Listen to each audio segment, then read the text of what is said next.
마지막 공연이 끝난 밤, 단장 리은별은 단원들에게 눈짓 하나를 보냈습니다. 화장실에 간다는 핑계로, 옷을 갈아입는다는 핑계로 55명이 하나씩 자리를 떴고 아무도 뛰지 않았습니다. 골목을 꺾고 또 꺾어 걸어가던 그 밤, 저 멀리 불빛이 켜진 건물 하나가 보였습니다. 과연 그들이 걸어간 곳은 어디였을까요? 여러분의 구독과 좋아요가 이런 진실을 세상에 알리는 힘이 됩니다. 제 이름은 리은별입니다. 지금은 서울에서 살고 있지만 제 기억은 늘 평양으로 먼저 달려갑니다. 대동강이 흐르는 그 도시, 봄이면 버드나무가 늘어지고 가을이면 은행잎이 노랗게 물들던 그 거리. 저는 거기서 태어나고 자랐습니다. 여러분이 드라마에서 보시는 평양 말고 진짜 사람들이 살던 그 평양 이야기를 오늘 해드리려 합니다. 아버지는 공장 노동자였고 어머니는 인민학교 교원이었습니다. 넉넉하지는 않았어도 당시로선 그리 나쁘지 않은 형편이었어요. 어머니는 항상 단정하게 머리를 빗고 출근하셨는데 그 모습이 어린 제 눈엔 세상에서 제일 아름다운 사람처럼 보였습니다. 어머니가 퇴근하고 돌아오시면 저는 냄새부터 맡았어요. 분필 냄새, 교실 냄새. 그게 그렇게 좋았습니다. 제가 응원단에 선발된 건 19살 때였습니다. 지금으로 치면 대학교 1학년 나이지요. 당시 조직에서 외모와 체격을 보고 직접 선발해 갔는데 어느 날 담당 간부가 집으로 찾아와 어머니한테 말씀드리더군요. 따님이 공화국을 대표하는 영예로운 자리에 서게 됐습니다. 그 말 한마디에 어머니가 우셨습니다. 기쁨의 눈물이었어요. 손을 꼭 잡으시면서 은별아, 잘해야 한다. 나라가 너를 선택한 거야 라고 하셨지요. 저도 울었습니다. 그때 저는 진심으로 감격했어요. 이게 얼마나 대단한 일인지, 얼마나 큰 영광인지를 뼛속 깊이 믿고 있었으니까요. 북한에서 응원단은 단순한 치어리더가 아닙니다. 수령님의 얼굴 앞에 서는 사람들, 공화국의 위신을 전 세계에 보여주는 사람들이에요. 그 자리에 제가 선발됐다는 게 꿈만 같았습니다. 훈련은 혹독했습니다. 새벽 5시에 일어나 밤 10시까지 몸을 단련했어요. 동작 하나가 흐트러지면 처음부터 다시였습니다. 발이 부르트고 손바닥에 굳은 살이 박였지만 아프다는 말은 꺼낼 수가 없었어요. 옆에 있는 동료들도 다들 이를 악물고 버티고 있었으니까요. 우리는 서로 아무 말 안 해도 알았습니다. 여기서 포기하면 안 된다는 걸. 그렇게 몇 년이 흘렀습니다. 저는 어느새 단장 자리에 올랐어요. 55명의 단원들이 제 눈빛 하나에 맞춰 움직였습니다.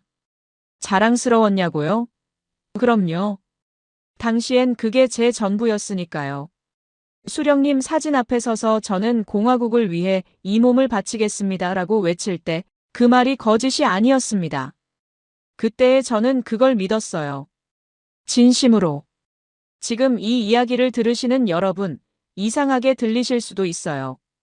어떻게 그런 걸 믿을 수 있냐고. 그런데 여러분도 아시잖아요. 태어난 곳에서 배운 것들, 어릴 때부터 들어온 말들이 얼마나 깊이 박히는지. 그게 전부인 세상에서 자랐으면 그게 전부인 줄 압니다. 저도 그랬어요. 어머니는 제가 훈련소로 떠나던 날 역 입구까지 배웅을 나오셨습니다. 손을 흔드시면서 밥 잘 먹어라, 아프지 마라 하셨지요. 평범한 말이었는데 왜 그렇게 가슴이 아팠는지. 그때는 몰랐습니다. 훗날 그 작별이 얼마나 오랜 이별의 시작이었는지를. 그저 기차에 올라타며 창밖의 어머니 모습을 눈에 담았습니다. 대동강 바람에 어머니 머리카락이 날렸어요. 그게 제가 기억하는 마지막 평양의 풍경입니다. 19살의 저는 몰랐습니다. 그 자부심이 얼마나 공들여 만들어진 것인지. 제가 무대 위에서 흘린 땀이, 외친 구호가, 보여준 미소가 누구를 위한 것이었는지를 알게 되기까지는 아직 긴 세월이 남아 있었습니다. 해외 공연을 처음 나간 건 단장이 된 지 2해째 되던 해였습니다. 행선지는 출발 직전까지 알려주지 않았어요. 그게 원칙이었습니다. 어디 가는지, 얼마나 있다 오는지, 그런 건 우리가 알 필요가 없었습니다. 그냥 짐을 싸고 지정된 시간에 버스에 타면 됐어요. 단원들도 군말 없이 따랐고 저도 마찬가지였습니다. 비행기를 탄 건 그때가 처음이었어요. 창밖으로 평양 땅이 작아지는 걸 보면서 가슴이 두근거렸습니다. 설레기도 했고 무섭기도 했어요. 보위부 감시원 2명이 항상 우리 곁에 붙어 있었는데 그 사람들 눈빛이 어찌나 날카로운지 괜히 숨이 작아지는 기분이었습니다. 화장실을 가도 보고 밥을 먹어도 보고 우리는 농담 삼아 저 사람들은 잠도 눈 뜨고 자겠다고 했지요. 물론 들리지 않을 때만. 공연지는 동남아시아였습니다. 나라 이름은 지금도 함부로 말하기가 조심스러워요. 공항에 내리는데 더운 바람이 훅 끼쳐왔습니다. 평양과는 공기 냄새부터 달랐어요. 야자수가 늘어선 거리, 형형색색의 간판들, 오토바이가 물결처럼 흐르는 도로. 차창 밖으로 스쳐 지나가는 풍경들이 낯설고 신기했습니다. 숙소는 시내 중심의 호텔이었어요. 방에 들어서는데 침대가 어찌나 푹신한지 저도 모르게 어머 소리가 났습니다. 창문을 열었더니 아래로 환한 거리가 보였어요. 밤인데도 대낮처럼 밝았습니다. 식당이며 가게들이 불을 환히 켜놓고 사람들이 웃으며 돌아다니고 있었어요. 저는 한참을 그 창가에 서 있었습니다. 그때 이상한 기분이 들었어요. 뭐라 딱 말하기가 어려운데 굳이 표현하자면 뭔가 계산이 안 맞는 느낌이랄까요? 우리 평양도 수도인데 왜 밤이 이렇게 어둡지? 우리 인민들은 왜 저 사람들처럼 저렇게 밝은 데서 걸어다니지 못하지? 물론 그 생각을 입 밖에 내지는 않았습니다. 그런 생각 자체가 위험하다는 걸 몸으로 알고 있었으니까요. 얼른 창문을 닫고 돌아섰습니다. 공연은 사흘간 이어졌어요. 무대에 오르면 저는 다른 사람이 됐습니다. 환하게 웃고 힘차게 팔을 들고 목청껏 노래했어요. 관중들이 박수를 치면 가슴이 뜨거워지기도 했습니다. 그런데 이상하게 막이 내리고 조명이 꺼지면 그 뜨거움이 금세 식어버렸어요. 무대 뒤 좁은 공간에서 단원들과 옹기종기 앉아 있으면 방금 전까지 그렇게 뜨겁게 웃던 제가 어색하게 느껴졌습니다. 이틀째 밤이었어요. 옆방 단원인 오키가 제 방으로 살며시 왔습니다. 감시원 눈을 피해서요. 아무 말도 안 하고 제 옆에 앉더니 창밖을 한참 내다보더군요. 그러고는 아주 작은 목소리로 그랬습니다. 언니, 저 사람들은 뭐가 달라서 저렇게 사는 걸까요? 저는 대답을 못했어요. 못한 게 아니라 안 한 겁니다. 그 말에 대답을 했다가는 제 안에서 뭔가 무너질 것 같았거든요. 그날 밤 저는 오래 잠을 못 잤습니다. 천장을 보면서 별별 생각이 다 들었어요. 나는 지금까지 무엇을 위해 새벽부터 일어나 뛰었나? 누구를 위해 그 많은 날을 웃었나? 발이 부르트도록 연습하고 목이 쉬도록 노래하고 추운 날에도 얇은 의상을 입고 무대에 섰던 그 세월이 무대 아래 앉아서 박수치는 저 낯선 나라 사람들을 위한 것이었나? 아니면 평양의 누군가를 위한 것이었나? 답을 찾지 못한 채 날이 밝았습니다. 저는 또 단장으로서 단원들 앞에 섰어요. 오늘도 최선을 다합시다. 공화국의 이름을 빛냅시다. 그 말을 하면서 제 귀에 제 목소리가 낯설게 들렸습니다. 15회를 해온 말인데 그날따라 그게 참 공허하게 울렸어요. 마치 외운 대사를 읽는 배우처럼. 저는 그때 처음으로 생각했습니다. 나는 지금 무대 위의 인형이 아닐까. 웃으라면 웃고 뛰라면 뛰고 울라면 우는. 그 생각이 한번 들고 나니 다시는 전처럼 될 수가 없었어요. 균열이라는 게 그런 겁니다. 아주 가는 금 하나가 생기면 시간이 갈수록 조금씩 벌어져서 결국 걷잡을 수 없게 되지요. 공연 사흘째 밤이었습니다. 저는 단원들 인원을 점검하다가 한 명이 없다는 걸 알아챘어요. 23살 정명희.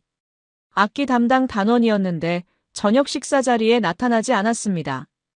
처음엔 몸이 안 좋은가 싶었어요. 더운 나라라 단원 몇이 배탈이 나기도 했거든요. 방을 두드렸는데 대답이 없었습니다.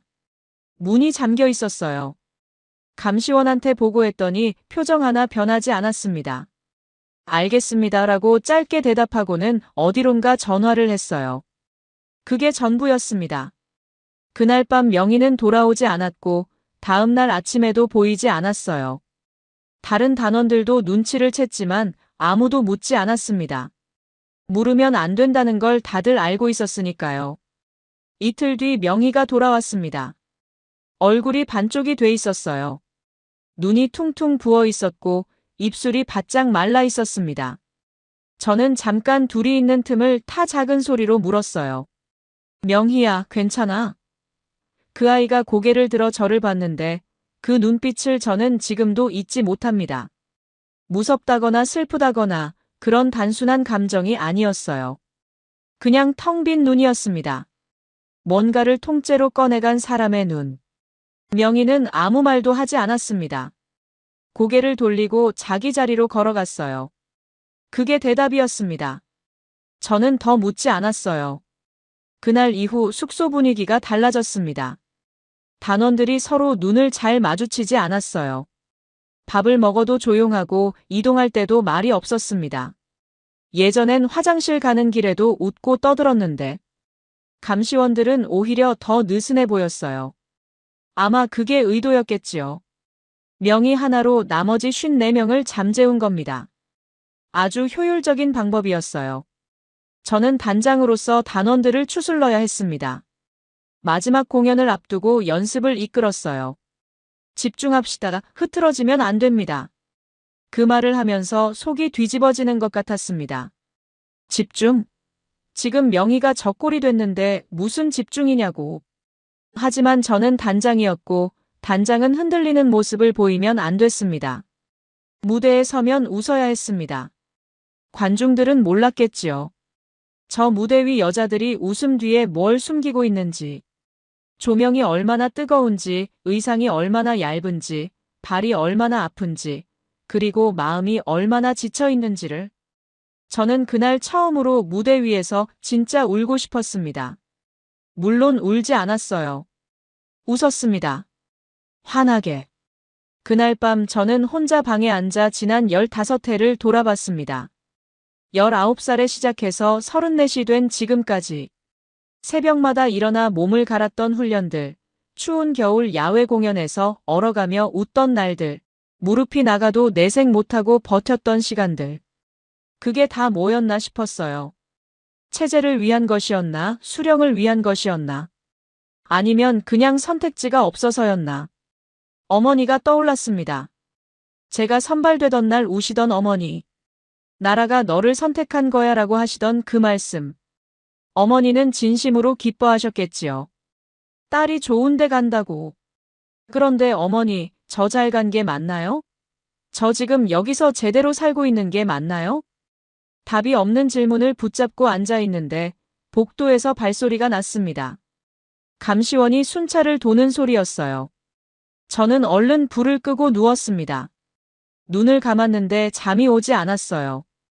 어둠 속에서 명희의 텅 빈 눈이 자꾸 떠올랐습니다.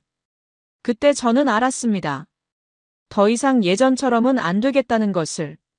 무대 위에서 웃는 것도, 구호를 외치는 것도, 감시원 눈치를 보며 숨을 죽이는 것도. 이 삶이 제 삶이 맞나 하는 의문이 그날 밤 처음으로 확신으로 바뀌었어요. 뭔가를 해야 한다. 이대로는 안 된다. 그 생각이 가슴 안에서 조용히, 그러나 단단하게 자리를 잡았습니다. 그 생각을 먼저 꺼낸 건 제가 아니었습니다. 부단장 최영란이었어요. 영란이는 저보다 2살 아래였는데 제가 단장이 되기 전부터 함께 뛰어온 사람이었습니다. 말수가 적고 눈치가 빠른 아이였어요. 무대 위에서도 무대 뒤에서도 항상 제 옆에 있었습니다. 그 사람이 어느 날 밤 제 방문을 두드렸어요. 감시원 순찰 시간을 알고 있었습니다. 11시 순찰이 끝나고 다음 순찰까지 1시간 반 정도 공백이 있었거든요. 영란이는 그 틈을 노려 들어왔어요. 방에 들어오자마자 불도 안 켜고 제 귀에 바짝 붙어서 속삭였습니다. 언니, 나 혼자가 아니야. 몇 명이 같은 생각이야. 저는 심장이 쿵 내려앉는 걸 느꼈어요. 무슨 말인지 단번에 알아들었습니다. 솔직히 말씀드리면 그 순간 제일 먼저 든 생각은 두려움이었습니다. 이게 함정이면 어떡하나. 영란이가 보이부 심어놓은 사람이면 어떡하나. 그 생각이 먼저 들었어요. 그게 북한에서 살아온 사람의 본능이에요. 믿고 싶어도 먼저 의심하게 돼 있습니다. 심지어 15년을 함께한 동료도. 하지만 영란이 눈을 봤습니다. 어둠 속에서도 그 눈빛이 보였어요. 떨고 있었습니다. 이건 함정이 아니었어요. 이 사람도 저처럼 무서운 겁니다. 저는 천천히 고개를 끄덕였어요. 그날 이후 며칠에 걸쳐 조금씩 윤곽이 드러났습니다. 영란이를 중심으로 이미 12명이 뜻을 모아놓은 상태였어요. 공연이 끝나기 전에 움직여야 한다. 귀국하면 기회가 없다. 여기서 해야 한다. 그 말들이 조각조각 제 귀에 들어왔습니다. 그리고 한 가지 더. 한국 대사관과 이미 접촉이 됐다는 것이었어요. 접촉을 한 건 공연준비팀 소속 한 단원이었습니다. 공연 사전 답사차 먼저 현지에 내려와 있던 사람인데 그때 한국 대사관 직원과 우연히 마주쳤다고 했어요. 처음엔 그냥 지나쳤는데 그 직원이 쪽지를 건넸다고 했습니다. 아주 작은 종이에 전화번호 하나만 적혀 있었다고요. 그 쪽지를 버리지 못하고 숨겨뒀다가 공연단이 도착하고 나서 영란이한테 건넸다는 거였어요. 저는 단장이었습니다. 55명의 책임자였어요. 이 일이 어떻게 되느냐는 제 결단에 달려 있었습니다. 영란이가 조심스럽게 물었어요. 언니가 움직여야 나머지도 따라와. 언니 없이는 못해. 그 말이 어깨를 짓눌렀습니다. 영광스러운 짐이기도 했고 무서운 짐이기도 했어요. 며칠을 고민했습니다. 잠을 제대로 못 잤어요. 눈을 감으면 어머니 얼굴이 떠올랐습니다. 어머니는 지금 평양 그 집에 계시겠지요. 제가 해외 공연 잘 마치고 돌아오길 기다리고 계실 거예요. 그런데 제가 이 일을 저지르면 어머니는 어떻게 되실까? 연좌제. 그 단어가 머릿속에서 떠나질 않았습니다. 딸이 탈북하면 남은 가족이 어떤 꼴을 당하는지 저는 너무나 잘 알고 있었거든요. 사흘째 밤, 저는 혼자 방에 앉아 오래 생각했습니다. 어머니를 위해 돌아가야 하나? 아니면 나 자신을 위해 남아야 하나? 그런데 생각하다 보니 이게 나 혼자 결정할 문제가 아니었어요. 이미 12명이 뜻을 모았고 대사관 접촉까지 된 상황이었습니다. 제가 돌아간다고 해서 이 일이 없던 게 되는 게 아니었어요. 오히려 제가 감시원한테 이 사실을 알릴 거냐 말 거냐의 문제였습니다. 저는 알리지 않기로 했습니다. 그게 첫 번째 결단이었어요. 그리고 이틀 뒤 영란이한테 말했습니다. 나도 간다. 그 말 4글자를 내뱉는데 사흘이 걸렸어요. 영란이가 제 손을 꽉 잡았습니다. 아무 말도 안 했는데 울컥했어요. 둘이 한참 손을 잡고 있었습니다. 그날부터 계획이 구체화됐습니다. 대사관 측과 날짜와 시간을 조율했고 움직일 수 있는 인원을 한 명 한 명 조심스럽게 확인했어요. 처음 12명에서 20명, 30명, 40명, 그리고 결국 55명 전원이었습니다. 단 한 명도 남지 않았어요. 저는 그게 지금도 믿기지 않습니다. 55명이 전부 같은 마음이었다는 게. 어머니한테는 끝내 말씀드리지 못했습니다. 말씀드릴 방법도 없었지만 설령 방법이 있었다 해도 말씀드리지 못했을 거예요. 아시면 말리실 테니까. 그리고 더 위험해지시니까. 모르시는 편이 어머니한테도 나은 거라고 저는 그렇게 스스로를 달랬습니다. 지금도 그게 맞는 선택이었는지는 모르겠어요. 평양을 떠올렸습니다. 대동강, 버드나무, 어머니가 출근하시던 골목. 다시는 못 볼 수도 있는 풍경들을 마음속에 하나씩 담았습니다. 그리고 눈을 감았어요. 내일부터는 다른 사람으로 살아야 합니다. 디데이는 마지막 공연 날로 정했습니다. 공연이 끝나고 감시원들이 긴장을 푸는 그 틈을 노리기로 했어요. 공연이 끝나면 늘 뒤풀이가 있었거든요. 현지 주최 측에서 음식을 내오고 감시원들도 그 자리에 앉아 분위기가 느슨해지는 시간이었습니다. 영란이가 그 시간을 정확히 짚어냈어요. 우리한테 주어진 공백은 길어야 한 시간이었습니다. 그날 아침 저는 평소보다 일찍 일어났습니다. 창문을 열고 바깥을 봤어요. 하늘이 맑았습니다. 이상하게 마음이 고요했어요. 무섭지 않냐고요? 무서웠습니다. 그런데 그 무서움이 이상하게 차분한 무서움이었어요. 벼랑 끝에 서 있는 사람이 더 이상 내려다보지 않는 것처럼. 이미 결심이 선 사람의 고요함이랄까요? 단원들 얼굴을 하나씩 봤습니다. 아침 식사 자리에서 다들 평소와 다름없이 밥을 먹었어요. 감시원들 앞에서 우리는 완벽하게 평범해야 했습니다. 누가 봐도 오늘 공연 잘 마치고 내일 귀국 준비나 하는 사람들처럼. 그런데 저는 알고 있었어요. 저 54명이 밥을 먹으면서 속으로 무슨 생각을 하고 있는지를. 리허설이 있었습니다. 마지막 공연이라 감시원들도 꼼꼼하게 지켜봤어요. 저는 단장으로서 앞에 서서 단원들을 이끌었습니다. 구호를 외치고 동작을 맞추고 대형을 점검했어요. 그런데 그 모든 걸 하면서 머릿속으로는 전혀 다른 생각을 하고 있었습니다. 대사관까지 거리가 얼마나 되는지, 어느 골목으로 빠져야 하는지, 혹시 누가 낙오하면 어떻게 해야 하는지. 공연 시작 전 대기실에서 단원들과 잠깐 눈을 마주쳤습니다. 아무 말도 하지 않았어요. 할 필요가 없었습니다. 그 눈빛들이 다 말해주고 있었으니까요. 무섭다, 그래도 간다, 함께 간다.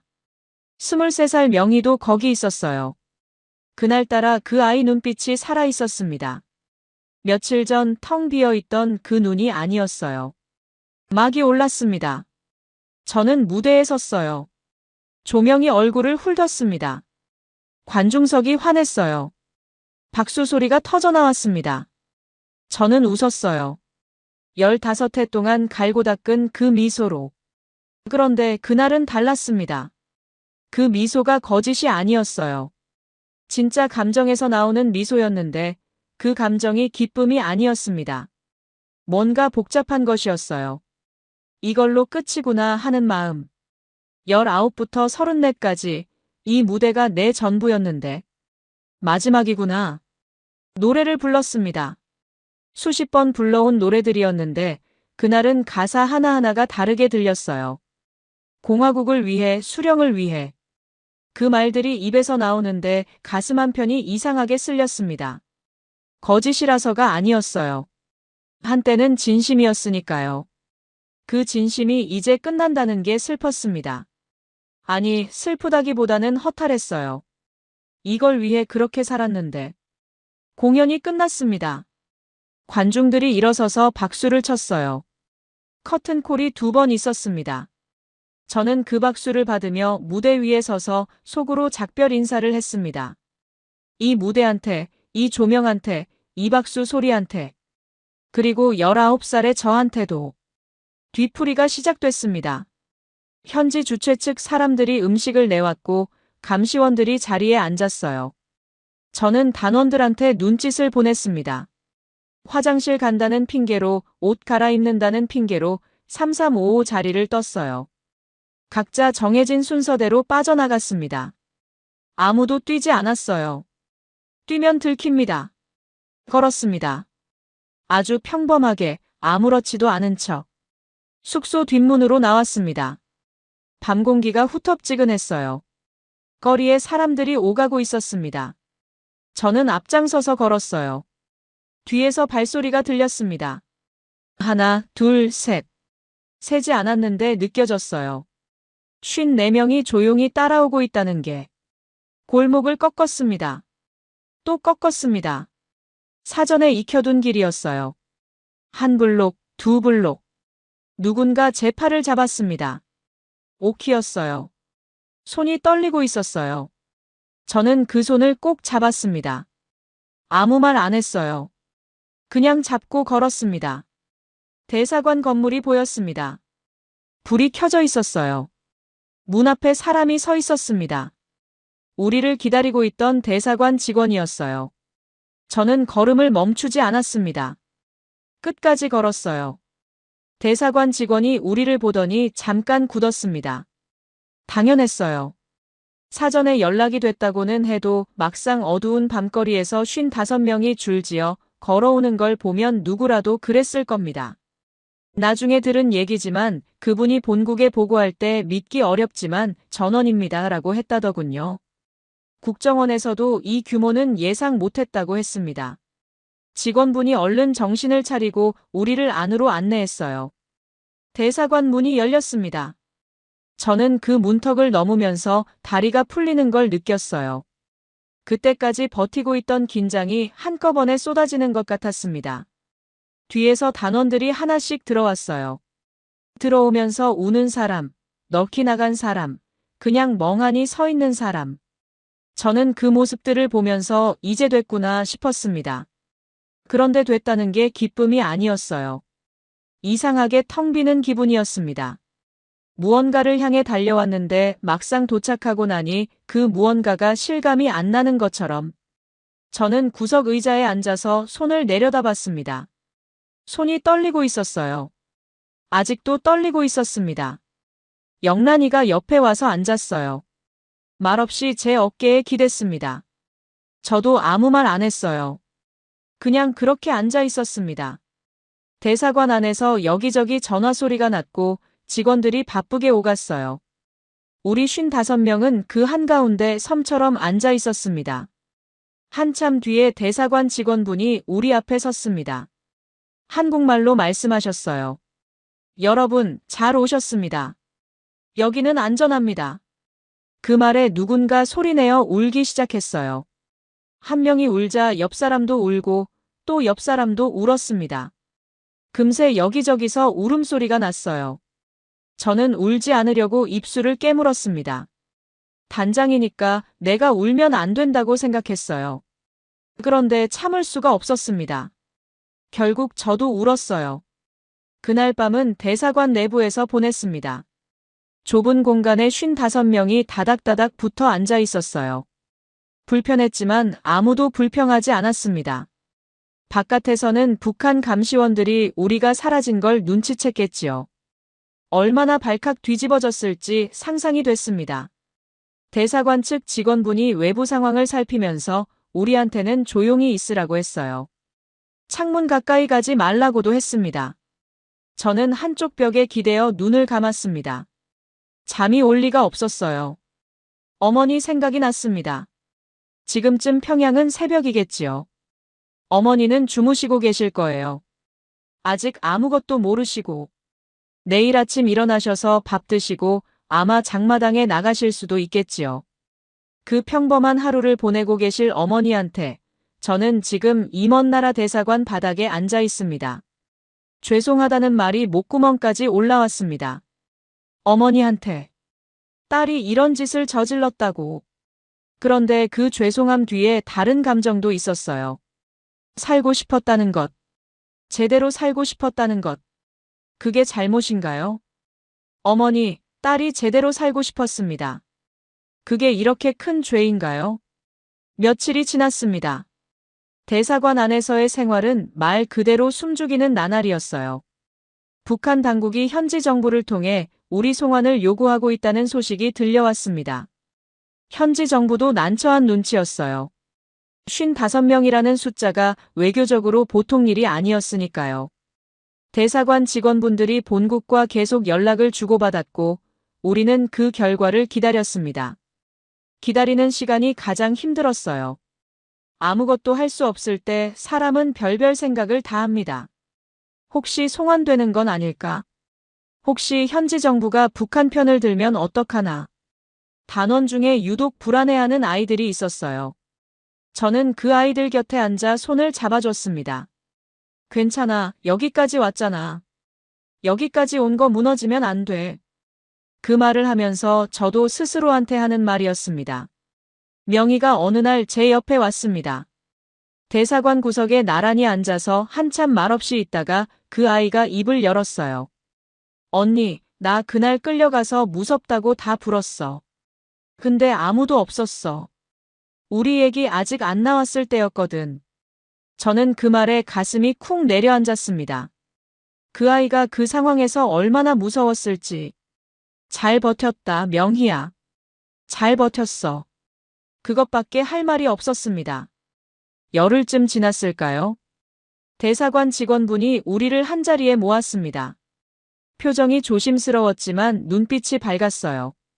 한국 정부에서 여러분 전원을 수용하기로 결정했습니다. 그 말이 끝나기도 전에 울음이 터졌습니다. 이번엔 저도 처음부터 울었어요. 참지 않았습니다. 55명이 좁은 대사관 안에서 울었습니다. 제각각 다른 이유로, 제각각 다른 감정으로. 그런데 그 울음소리가 한데 섞여서 이상하게 따뜻했어요. 여러분, 사람이 살고 싶어서 우는 소리가 이렇게 생겼습니다. 한국행이 결정됐다는 말을 들었을 때 저는 짐을 싸면 되는 줄 알았습니다. 결정이 났으니 내일이나 모레면 비행기를 타는 줄 알았어요. 그런데 그게 아니었습니다. 외교라는 게 그렇게 단순하지 않더군요. 55명이라는 숫자가 문제였습니다. 개인 한두 명이 망명 신청하는 것과는 차원이 달랐어요. 현지 정부, 한국 정부, 그리고 북한 당국까지 얽히고 설킨 실타래를 하나씩 풀어야 했습니다. 기다림이 시작됐습니다. 일주일이 지나고 한 달이 지났어요. 대사관 안에서의 생활은 바깥에서 보면 안전해 보이겠지만 안에서 버티는 사람들한테는 또 다른 고통이었습니다. 좁은 공간에 55명이 함께 있다 보니 크고 작은 갈등도 생겼어요. 말 한마디에 상처받고 사소한 오해로 다투기도 했습니다. 극도로 불안한 상황에서 사람들이 예민해지는 건 당연한 일이었어요. 저는 단장으로서 그 사이를 중재하고 달래야 했습니다. 솔직히 가장 힘든 시간이었어요. 탈북 그 순간보다도 북한 당국이 가만히 있지 않았습니다. 현지 정부를 통해 압박을 넣는다는 소식이 들려왔어요. 55명을 즉각 송환하라. 이건 납치다. 한국이 공작을 벌인 거다. 그런 말들이 들려왔습니다. 대사관 직원분들이 그때마다 우리를 안심시켜 주셨지만 속으로는 불안했어요. 현지 정부가 흔들리면 어떡하나. 외교적 압력에 못 이겨 우리를 내보내면 어떡하나. 그 불안이 가장 심하게 왔던 날이 있습니다. 대사관 바깥에서 낯선 차량들이 서성인다는 얘기가 들려온 날이었어요. 북한 공관 쪽 사람들이 동향을 살피는 것 같다고 했습니다. 그날 밤 단원 몇 명이 잠을 못 자고 울었어요. 저도 잠을 못 잤습니다. 천장을 보면서 별별 생각을 다 했어요. 여기서 끝나는 건 아니겠지. 여기까지 왔는데. 국정원 직원들이 현지로 날아왔습니다. 한 명씩 면담을 했어요. 제가 제일 먼저였습니다. 단장이니까요. 면담실에 들어갔더니 한국말을 쓰는 사람이 앉아 있었어요. 남한 말투였는데 어색하지 않았습니다. 오히려 이상하게 반가웠어요. 같은 말을 쓰는 사람이구나 싶었습니다. 이것저것 물어봤어요. 탈북 경위, 가담 인원, 사전 계획 여부. 저는 있는 그대로 말했습니다. 숨길 게 없었어요. 이미 여기까지 왔는데. 면담이 끝날 즈음 그 직원분이 말씀하셨습니다. 이런 규모는 저희도 처음입니다. 담담한 말투였는데 그 말이 묘하게 위안이 됐어요. 우리가 혼자가 아니었구나. 이 일이 그냥 묻히지는 않겠구나 싶어서. 면담이 며칠에 걸쳐 이어지는 동안 저는 단원들 곁을 지켰습니다. 면담 전에 긴장하는 아이들 손을 잡아주고 끝나고 나서 넋 나간 아이들 옆에 앉아 있었어요. 저도 사실 매일 한계였지만 티를 낼 수가 없었습니다. 리더라는 게 그런 거더군요. 혼자 무너질 시간이 없어요. 2달이 지났습니다. 어느 날 아침 대사관 직원분이 화난 얼굴로 들어오셨어요. 출발 날짜가 잡혔습니다. 그 말에 대사관 안이 조용해졌습니다. 쥐 죽은 듯 조용해졌다가 다음 순간 와 하는 소리가 났어요. 울음인지 웃음인지 모를 소리였습니다. 출발 전날 밤 저는 혼자 앉아 오래 생각했습니다. 어머니. 지금쯤 어머니는 아시겠지요. 딸이 돌아오지 않는다는 걸. 북한 당국에서 연좌제를 들이밀었을 수도 있고 동네 사람들 눈총을 받고 계실 수도 있어요. 그 생각을 하면 가슴이 무너졌습니다. 제가 자유를 얻는 대신 어머니가 치러야 할 대가가 얼마나 클지. 그게 제일 무거운 짐이었어요. 그런데 이상한 건 그 무거움을 안고도 내일 비행기를 탈 거라는 사실이었습니다. 어머니한테 미안하면서도 가야 한다는 걸 알고 있었어요. 그게 모순이지요. 사랑하는 사람한테 상처를 주면서도 가야만 하는 길. 어떤 말로도 설명이 안 되는 감정이었습니다. 창밖을 봤어요. 낯선 나라의 밤하늘이었습니다. 별이 몇 개 보였어요. 평양 하늘에도 저 별이 뜨겠지. 어머니도 저 별을 보고 계실까? 그 같은 하늘 아래 있다는 게 그나마 위안이었습니다. 눈물이 났어요. 소리 없이 오래 울었습니다. 내일 비행기를 타기 전에 여기서 다 울어야 했습니다. 한국에 가면 울 틈이 없을 것 같았거든요. 새로 시작해야 하니까. 인천공항에 내렸습니다. 비행기 문이 열리고 트랩을 내려가는데 발이 잘 떼어지지 않았어요. 이게 한국 땅이구나. 이게 내가 그토록 가고 싶었던 곳이구나. 근데 이상하게 실감이 안 났습니다. 꿈인지 생시인지 모를 그 느낌. 트랩 아래서 직원분들이 기다리고 있었어요. 환영한다고 하셨는데 그 말이 귀에 잘 안 들어왔습니다. 그냥 걸었어요. 한 발 한 발. 공항 안으로 들어오는데 광고판이 눈에 들어왔습니다. 형형색색의 커다란 광고들이었어요. 음식, 화장품, 자동차. 저는 그 앞에서 멈칫했습니다. 북한에도 선전 그림이 있긴 한데 그건 수령님 얼굴이나 구호 문구들이잖아요. 이렇게 먹을 것, 입을 것을 저렇게 크게 내걸어 놓은 건 처음 봤습니다. 단원들도 다들 두리번거렸어요. 누군가 작은 소리로 저거 다 파는 거야? 하고 물었습니다. 웃음이 나왔어요. 슬픈 웃음이었습니다. 하나원에 들어갔습니다. 탈북자들이 한국 생활에 적응하도록 돕는 곳이라고 했어요. 거기서 몇 달을 지냈습니다. 처음엔 모든 게 낯설었어요. 말이 같은데 다른 말 같았습니다. 남한 사람들이 쓰는 단어들이 귀에 잘 안 들어왔어요. 우리로 치면 외래어 같은 말들이 너무 많았습니다. 텔레비전을 켰더니 광고가 나왔는데 처음엔 그게 광고인지 뉴스인지도 몰랐어요. 그만큼 달랐습니다. 밥이 제일 먼저 충격이었어요. 식당에 가면 반찬이 여러 가지 나왔습니다. 그냥 식당인데도요.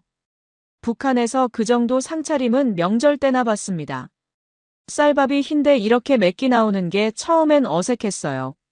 남기면 안 된다는 생각에 억지로 다 먹기도 했습니다. 어릴 때부터 밥 한 톨도 남기면 안 된다고 배워왔으니까요. 옆에 있던 하나원 선생님이 남겨도 된다고 하셨는데 그 말이 이상하게 허전하게 들렸어요. 편의점을 처음 간 날이 기억납니다. 하나원 외출 시간에 단원 몇 명이랑 같이 갔어요. 문이 열리는데 불이 환했습니다. 진열대마다 물건이 빼곡했어요. 과자며 음료며 도시락이며. 저는 그 앞에 서서 한참을 움직이지 못했습니다. 여러분도 아시잖아요. 너무 많으면 오히려 뭘 골라야 할지 모른다는 거. 저는 결국 아무것도 못 사고 나왔습니다. 단원 하나가 언니 왜 그냥 나와 하고 물었는데 뭐라 대답을 못했어요. 말투 때문에 상처받은 날도 있었습니다. 하나원 밖에 나가면 사람들이 저한테 어디서 왔냐고 물었어요. 말투가 다르니까 금방 티가 났거든요. 솔직하게 북한에서 왔다고 하면 표정이 달라지는 사람들이 있었습니다. 신기하다는 표정, 어색하다는 표정. 그게 나쁜 의도가 아닌 줄 알면서도 마음이 움츠러들었어요. 같은 민족인데 왜 이렇게 낯설어 해야 하나 싶었습니다. 그래도 좋은 분들이 많았어요. 하나원 선생님들이 정말 잘 챙겨주셨고 자원봉사로 오신 어르신들이 말동무가 돼주셨습니다. 어떤 할머니 한 분이 제 손을 잡으시면서 고생 많았다. 이제 잘 살아야지 하셨는데 그 말에 눈물이 핑 돌았어요. 그 할머니 손이 어머니 손 같았습니다. 거칠고 따뜻한 손. 서울에 정착하고 나서 처음으로 혼자 버스를 탔습니다. 교통카드를 찍고 올라타는데 버스 안이 조용했어요. 다들 각자 휴대전화를 보고 있었습니다. 북한에서는 버스 안에서 사람들이 웅성웅성 얘기를 나눴거든요. 이 조용함이 처음엔 냉랭하게 느껴졌는데 나중엔 이게 각자의 자유구나 싶었어요. 누가 뭘 보든 뭘 하든 신경 안 쓰는 것. 그게 자유더라고요. 밤에 혼자 있으면 어머니가 생각났습니다. 매일 생각났어요. 지금도 그렇습니다. 어머니가 어떻게 지내시는지, 건강하신지, 밥은 드시는지. 연락할 방법이 없었어요. 있다 해도 위험했습니다. 그냥 안녕하시길 빌 수밖에 없었어요. 매일 밤 그렇게 빌었습니다. 청춘이 아깝다는 생각도 들었습니다. 솔직히 말씀드리면 19부터 34까지 그 시절을 무대 위에서 보냈어요. 진심으로 믿었던 것들이 거짓이었다는 걸 알고 났을 때 그 세월이 억울하지 않다고 하면 거짓말이 됩니다. 아깝습니다. 그 청춘이. 그런데 동시에 그런 생각도 들어요. 그 시간들이 있었기에 지금의 제가 있다고. 아프게 살아온 사람이 자유의 무게를 더 잘 안다고. 지금 저는 서울에서 삽니다. 작은 일을 하고 밥을 먹고 잠을 잡니다. 평범한 하루들이에요. 그런데 그 평범함이 얼마나 대단한 건지 저는 압니다. 아무 눈치 보지 않고 밥을 먹는 것, 보고 싶은 걸 보는 것, 하고 싶은 말을 하는 것. 그게 자유입니다. 거창한 게 아니에요. 그냥 평범하게 사는 것, 그게 자유입니다. 여러분, 저는 통일을 바랍니다. 이 나이에 이런 말이 너무 크게 들리실 수도 있어요. 그런데 저한테 통일은 거창한 정치 얘기가 아닙니다.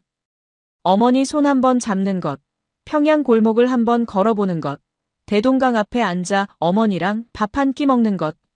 그게 제 통일입니다. 우리 세대에는 꼭 그날이 왔으면 합니다. 여러분도 같은 마음이시지요? 19살에 저는 몰랐습니다. 34세 이런 선택을 하게 될 줄. 그리고 지금의 저는 압니다. 그 선택이 틀리지 않았다는 걸. 아프지만 틀리지 않았습니다. 저는 오늘도 삽니다. 어머니, 딸은 잘 살고 있습니다.